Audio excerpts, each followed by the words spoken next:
Keyboard को याद करने का सबसे आसान तरीका ये है कि आप सभी बटन्स को, सभी कीज़ को एक साथ मत याद कीजिए। जो कीबोर्ड के अंदर आपको अल्फ़ाबेटिकल कीज़ होते हैं, सबसे पहले हमें ये याद करना चाहिए, फिर न्यूमेरिकल याद करना चाहिए और उसके बाद हमें फिर सिंबॉलिक कीज़ याद करनी चाहिए। देन उसके बाद हमें जब शॉर्टकट का यूज़ होता है तब हमें मॉडिफायर कीज़ याद करना चाहिए और फिर उसके बाद हमें स्पेशल कीज़ को याद करना चाहिए। और आज इस वीडियो में मैं आपको सिर्फ ये बताने वाला हूँ कि अल्फ़ाबेटिकल कीज़ को आप याद कैसे कर सकते हैं। माइंड में याद नहीं करना, क्योंकि माइंड में हमें सारे लेटर्स तो याद हैं, क्योंकि स्मार्टफोन में भी सेम क्वार्टी कीबोर्ड आता है और कंप्यूटर में भी क्वार्टी कीबोर्ड आता है।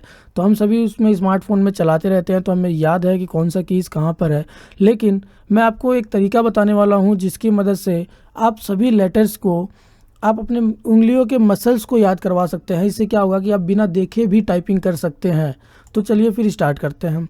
अब कीज़ को याद करने के लिए एक सेंटेंस है, quick brown fox jumps over the little lazy dog. ये एक ऐसा सेंटेंस है जिसके अंदर ए से लेके जेड तक सारे लेटर्स आ जाते हैं। अगर आप इसी को बार बार नोटपैड पे टाइप करते हैं तो आपको कीबोर्ड के सभी अल्फ़ाबेटिकल कीज़ याद होने लगेंगे वन बाय वन। और अगर एक सेंटेंस से आप बोर हो जाते हैं तो दूसरा सेंटेंस भी है, pack my box with 5 dozen liquor jugs. अब इस सेंटेंस के अंदर भी ए से लेके जेड तक सारे लेटर्स आते हैं, तो आप इसे भी अगर टाइप करेंगे तो आपको सारे अल्फ़ाबेटिकल कीज़ याद होंगे।